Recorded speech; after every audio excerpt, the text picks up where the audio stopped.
Alright, I was going to give everybody a final video of a smoker that I built. I got it painted.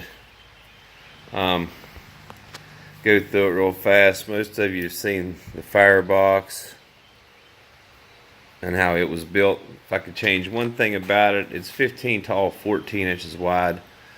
I'd have made it wider than I would have made it tall. It's reverse flow. The firebox is 1/4 inch all the way around. You can see some holes right there. There's one on each side. The top hole was where the bolt went in. The bottom hole was a vent. And come to find out, I just needed holes there. I leave them open, and that's just the way that thing likes to burn. The tank, the smoker part, is a 100-pound propane tank I bought from Tractor Supply that had never had anything in it. I cut, both ends were rounded like you see. This front one was round as well. I cut it off, made it flat for my attachment here. I cut that piece here. That's a piece of 1/4 that I cut with an angle grinder. That was a lot of fun, cutting that big circle with an angle grinder. Anyway, like I said, it's reverse flow. The baffle there is 3/16, I believe. Maybe it's an 1/8. I can't really remember. I made removable grades. It'll come out, it'll move. I was going to build an octagon smoker, and I just don't know that an octagon smoker would have flowed the way that this one does. Finding a good tank, I'd say a 60-gallon air compressor tank would probably be the best, your best bet for a good sized smoker. I don't know that an octagon could flow and have the smoke movement the way this does. You can see my big stove pipe on there. That's just the pipe. The actual hole's 4.5 by 4.5 square. Just turned up for diamond. I left it like that. It was easy to cut out, number one. Number two, I figured that was all that I needed.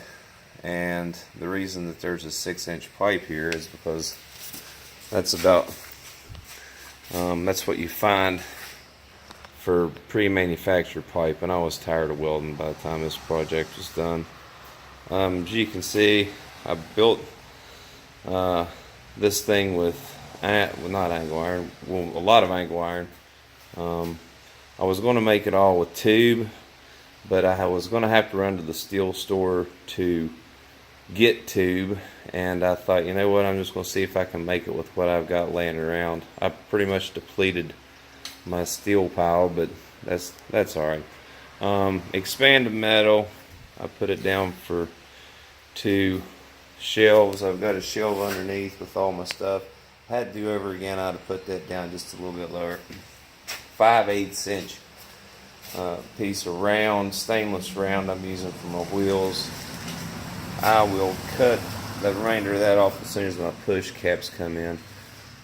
I just put my water pan here. I cook most everything here except for my steaks, and I keep them up at the front because I found that I'm usually about 25 degrees cooler down on the back end than I am on the front. My hinges are just 3 weld-on hinges. My trim here is nothing more than cut metal, and it leaked for the first couple times, but after it got seasoned a bit, there's not a lot of smoke that escapes this, so I'm not going to put a gasket on it. I've got 2 thermometers, $9.99 from Lowe's. They are both consistently 40 to 50 degrees cool, so whenever it's reading 200 degrees on one of these, I'm usually running 240 to 260. Got my charcoal going. I want to do a pork butt today. This is how I start all my fires. Here's my front. Just got a regular old box with a handle. Put some trim around it. There's my vent. There's my latch. There's my handle. You can see I built a little mesh wire firebox for it. It's sitting up on an angle so that whenever the air comes in, it's coming in underneath of the firebox. That gave me the coverage that I needed. Again, if I did anything, I'd probably make this 16 wide and 15 tall. I like the 15 tall, but it does need to be a little bit wider. I started all my fires with charcoal, and luckily I've got plenty of cherry and hickory and maple and white oak that I've got access to. It looked pretty ratty just until you put this paint on it, and it looks like it almost came from the store. Anyway, very easy to move on the wheels. Those are Harbor Freight, $5.99 a piece. Easy to move. You can see I got a bit of a hill here, and I usually cook down in my yard, but it's raining a little bit today, so I'm gonna do it in the garage. But it might weigh 225, the entire thing. Like I said, it is no problem for me to take it up and down my hill, even in wet conditions. So anyway, there it is. There's the smoker. Took me about 3 weekends to do it. I built the box in 1 weekend and burned it and made sure that my fire was going. It took me about a weekend of messing around to get the fire or the smoke chamber built, and then took me another weekend to build the frame, put the mesh on, and to paint it, put it all together. So there it is.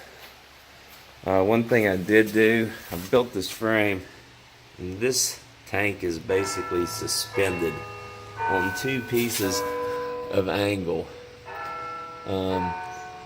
That's the only place that it's attached, and I did it like that just in case I ever need to get that off. All I gotta do is cut it off there, and then I can put another tank or another smoker back on it. But anyway, that's the build.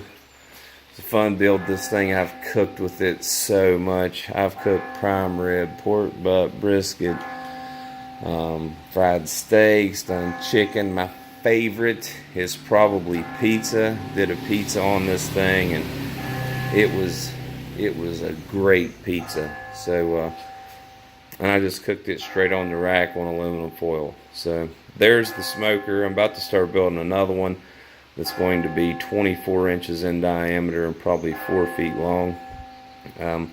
Not sure, but I might make a baby trailer to put it on to haul it around. So there's the overview on the smoker. I've got other videos in my collection that shows the firebox and other things if you want to check those out.